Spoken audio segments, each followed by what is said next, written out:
Tonight on CTV, we take a look at some scholarship winners that are changing the community for the better. Then we have an exclusive interview with our 2016-2017 ASCSU Presidential winners. This plus sports, weather, and entertainment starting now.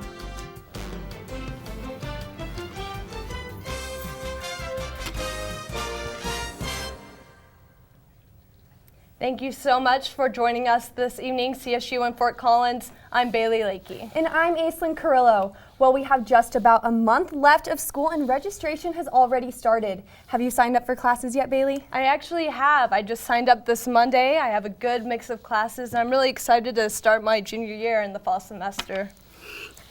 Earlier this week, the Adult Learner and Veteran Services Organization held an awards ceremony to recognize its members and their accomplishments. Tuesday night, ALVS members gathered in the LSC where Mark Barker proceeded to award this year's scholarship recipients. Our student population has some very unique challenges. Their spouses, their partners, their breadwinners sometimes in their household. So when we talk about higher education being a transformative tool, with this group, that's very, very, very true. One scholarship in particular was the most popular amongst them all.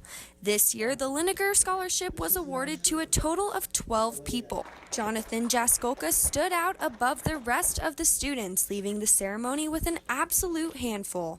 I received the Josh Chappell, the Donald Banks Scholarship, the Lineker Scholarship, the CSU Veterans Scholarship, and the College of Natural Sciences Veterans Scholarship. It seems like all of Jaskolka's hard work has paid off this year, as it has also paid off for many other CSU students. I received the Pam Zimdahl Memorial Scholarship, and it means a great deal to me because it's a very heartfelt process, knowing that it's a memorial scholarship. And I hope to use my education for the betterment of my community. This achievement didn't only have a huge impact on James herself, but her daughter as well. I'm very proud for her award. It's an honor for her, and it's an honor for me too. All of the attendees were very pleased with this year's spring recognition ceremony and all that it entailed. If you drive on any major highway or interstate, prepare to see more troopers on the road this weekend. The Colorado Department of Transportation and Colorado State Patrol are collaborating to reduce distracted driving. 69 people were killed in Colorado in 2015 due to distracted driving. So remember, texting and driving is illegal and not worth you may have to pay or life you may take. Did you volunteer for the city Fort Collins in the past year? Well, Fort Collins is honoring you with National Volunteer Week, offering free admission to one local event. 11,000 people volunteered over the past year, and from April 11th through 13th, they can pick up a voucher for free entry to the Fort Collins Museum of Discovery or Gateway National Area. They can also attend events from April 10th through 16th, including guided tours through gardens on Spring Creek. The ASCSU elections concluded Wednesday night with the announcement of the next president and vice president of ASCSU. 12% of the CSU student body turned out to vote. Students voted in favor to ratify the Constitution, approve senators, choose a new Forever Green t-shirt design, and of course elect the next ASCSU executive leaders. The election was a tight race with only 22 votes separating Daniela Pineda-Soroka's campaign from Ashley Higgins' campaign. Daniela Pineda-Soroka and Mike Galinsky received 1,596 votes and were announced the victors of the election. They will serve as president and vice president for the 2016-2017 school year, and the two are thrilled about their win and look forward to getting to work. When my eyes looked at that screen and I couldn't believe it. It was real. All of our hard work paid off. Yeah, one of the first things that went through my mind is I just can't believe it. I had to look up at that screen, make sure it did say our names. Yeah. I was speechless, and I still don't know what to say. And that's it. We're ready. We're ready to take this on. And we have both winners here tonight for an exclusive interview after this short break. You don't want to miss it.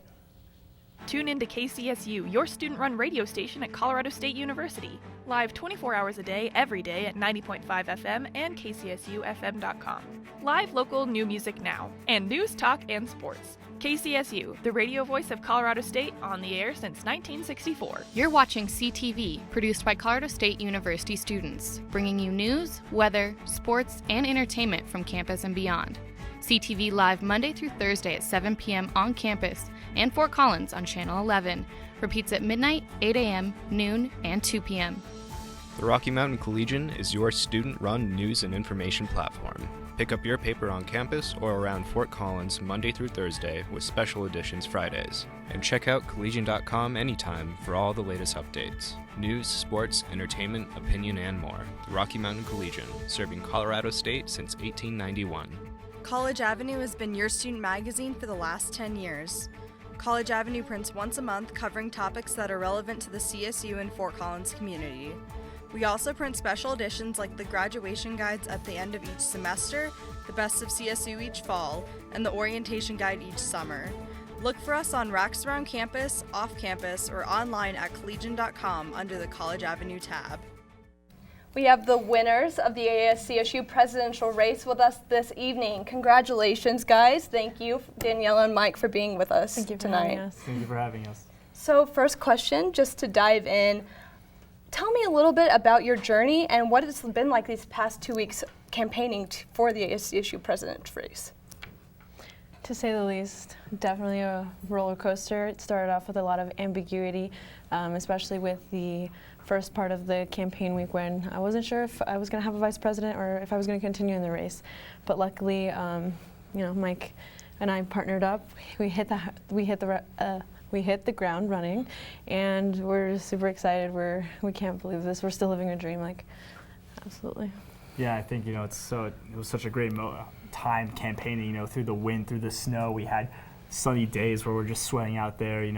It was just so impactful, and it's once in a lifetime experience I'm so glad to be a part of. And those 2 weeks will forever change my life, and I'm glad it all amounted to something.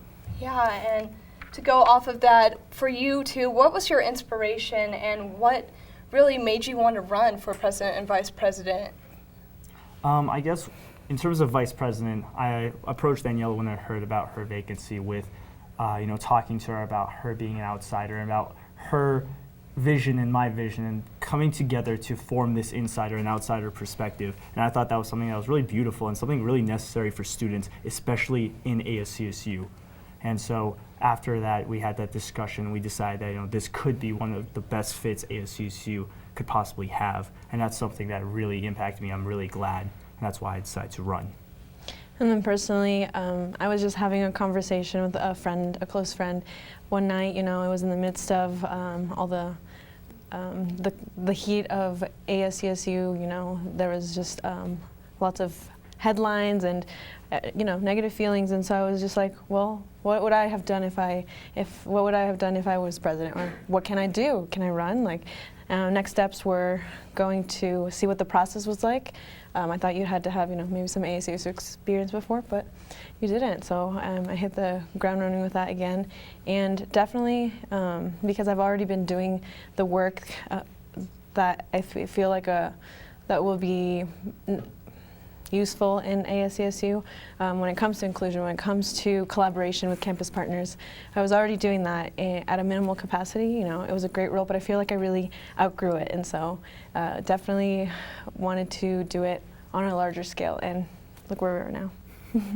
And during your campaign, I know you ran on a platform and you have some issues that you're planning to tackle. So what are some of these main issues that you're wanting to look at in your upcoming term and really hit the ground running with? Okay, the biggest one for me, obviously, is last night. It really solidified it. The diversity bill passed, and I couldn't be happier. Just because, although it's not perfect, like we've been saying, it's the first step. And I really want to start, recruiting, helping to recruit these new senators. Working with the directors of the office. I've had conversations with them today, and they really want to see someone taking those roles, representing those offices. And they don't necessarily, maybe have to identify with the office, with what the office is about. Personally, for example, me. I'm an inclusive community assistant for the Native American office, but I am Latino, and they chose me as someone who's going to best represent them. And so really looking at it in that approach, I feel is going to be really beneficial in the hiring process. So definitely going to take that on. And I think one of the other platforms was about education. And I think what's really important about that is inside the classroom and outside the classroom. So one of the things that we're going to be looking at is when we're inside the classroom, those students, what are you learning with your degree? Looking at the core curriculum, looking at these other classes. But then also outside that classroom, involvement with organizations, involvement with fraternity and sorority life, involvement with the residence hall, talking about what you learned there and taking those values that may not everyone reaches and not everyone touches and everyone gets to experience those events and those philosophies and those values, and making sure that those marketing those things. And then also about environment is a big one, working with alternative transportation and sustainability. And that's something that we're really big on, and that's something we really want to work on in the first 30 days, is figuring out where we stand on those two issues. Yeah, well, thank you again, guys, for being here tonight. We wish you the best of luck for your upcoming term. Nicole Conklin is up next with your 7-day forecast.